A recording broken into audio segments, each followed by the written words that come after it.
تین چیزوں سے آقا علیہ السلام نے خود کو بچا رکھا تھا. تین چیزوں سے خود کو آقا علیہ السلام نے بچا رکھا تھا. ایک ریا سے، زندگی میں کوئی عمل دکھلاوے کا آپ کی حیات پاک میں نہیں تھا، ریا سے. دوسرا کثرت کلام سے، اسی طرح مولا علی المرتضیٰ بیان فرما رہے ہیں، ضرورت سے زائد کلام کرنے سے بچا رکھا تھا. اور تیسرا بے سود اور بے مقصد بات کرنے سے بچا رکھا تھا. اور آپ فرماتے ہیں اور تین چیزیں ایسی تھیں جن سے دوسروں کو بچا رکھا تھا، دوسرے لوگوں کو بچا رکھا تھا. ایک مذمت سے، کسی کی مذمت نہ فرماتے، اور کسی کو اس کی برائی کوتاہی پہ آر نہ دلاتے، شرمندہ نہ کرتے، اور کسی کا عیب تلاش نہ کرتے، ہر ایک کے عیب پہ پردہ ڈالتے. اور جب کلام ختم ہوتی، کوئی ایک شخص بھی آپ کی مجلس میں اگر بات کر رہا ہوتا تو دوسرے لوگ آقا علیہ السلام کی مجلس میں ایک شخص کی بات کو کاٹ کر بات نہیں کرتے تھے. ایک بات کر رہا ہے تو دوسرے اہل مجلس خاموشی سے سنتے. یہ آداب مجلس تھے.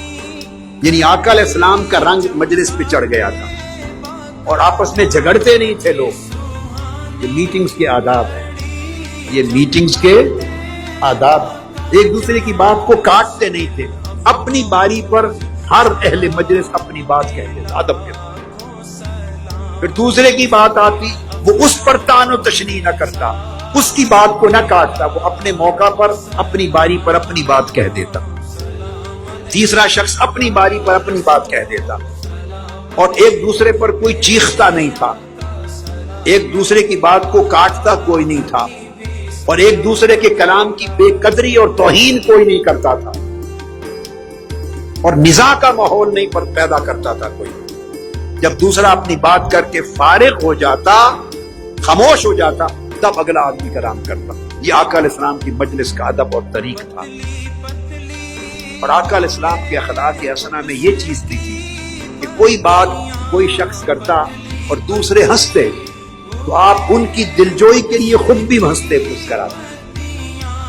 ہنسنے والوں کے ساتھ اگر آپ نہ ہنسیں تو پھر ان کو تعجب ہوگا، شرمندگی سی ہوگی کہ ہم ہنسے ہیں اور آقا علیہ السلام نے شاید ہمارا ہنسنا پسند نہیں کیا. تو جب دوسرے ہنستے تو آپ بھی تبسم فرماتے تاکہ وہ اپنے ہنسنے کو انجوائے کرے.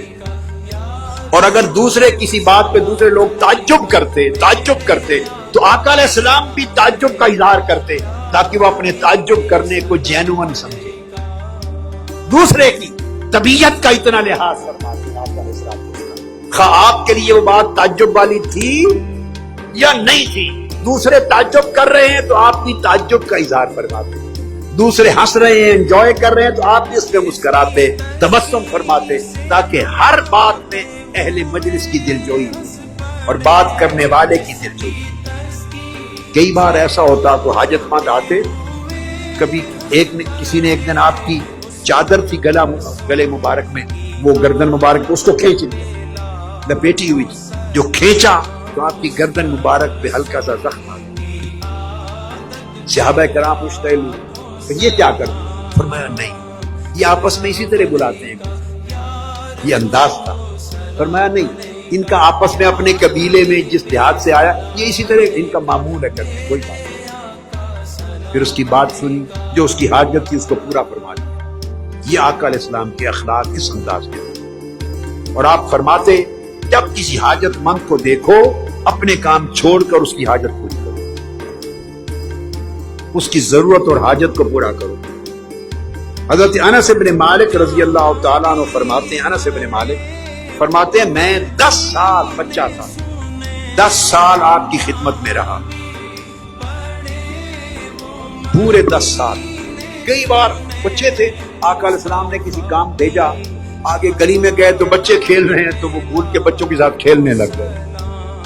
دیر ہو گئی، فرمایا وہ انس نہیں آیا. کسی کو بھیجا، پتہ کیا تو دیکھا آقا وہ کھیل رہا ہے بچوں کے، کسی اور کو کام کے لیے بھیج. وہ فرماتے ہیں کہ 10 سال میں آقا کی خدمت میں رہا، 10 سال میں ایک واقعہ بھی ایسا نہیں ہوا کہ میں نے کوئی کام غلط کیا ہو اور آپ نے پوچھا ہو ایسا کیوں کیا.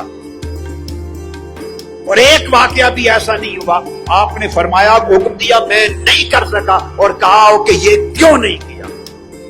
10 سال میں ایک بار بھی نہیں ڈانٹا, ایک بار بھی نہیں ڈانٹا.